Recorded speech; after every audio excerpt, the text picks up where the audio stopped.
जिल्हा परिषद शाळा नावजे डोंगरी पडायला नावजे ग्रामपंचायत व ग्रामविकास समिती यांच्याकडून आमच्या शाळेला हा बायोगॅस मिळालेला आहे. बायोगॅसमुळे आम्हाला खरोखरच खूप फायदा झालेला आहे. कारण शाळेत उरल्यावर जे फरकट अन्न असतं हे अन्नाची विल्हेवाट कशी लावायची हा एक आमचा मोठा प्रश्न होता. हा प्रश्न आमच्या बायोगॅसमुळे सुटलेला आहे. कारण जे फरकट शिल्लक अन्न असतं ते आम्ही याच्यामध्ये टाकतो किंवा शेण असतं त्याच्यामुळे हा गॅस तयार होतो. आता मुलांना सुद्धा सवय झाली की ते घरी जरी फरकट अन्न शिल्लक राहिलं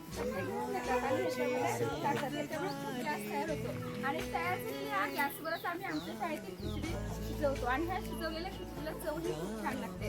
आणि ह्या गॅसमुळे आम्हाला इंधन म्हणून मदत झाली आहे. त्याचप्रमाणे आम्हाला इंधनासाठी लागलेला खर्च जो आहे तो खर्च सुद्धा वाचलेला आहे. आणि हा बायोगॅस वापर का करायचा किंवा कसं करायचं हे मुलांना लहानपणापासूनच समजायला लागले आहे. त्यामुळे त्यांचा बायोगॅस ही जी संकल्पना आहे ती संकल्पना आता लहानपणातच क्लिअर झालेली आहे.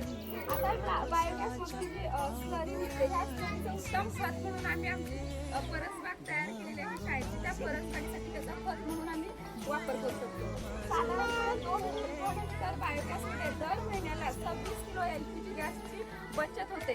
खरंच हा खूप फायदा आहे ह्या गॅसचा आणि ग्रामपंचायतने आम्हाला असा हा बायोगॅस देऊन खरंच खूप मदत केलेली आहे. आणि हा बायोगॅसचा आपण जास्तीत जास्त वापर करूया व होणारे प्रदूषण आहे ते प्रदूषण आपण कमी करू शकतो. सर्वांनी हे जर बायोगॅसचे 2 शब्द ऐकले त्याबद्दल सर्वांचे आभार आहे. धन्यवाद. खूप छान.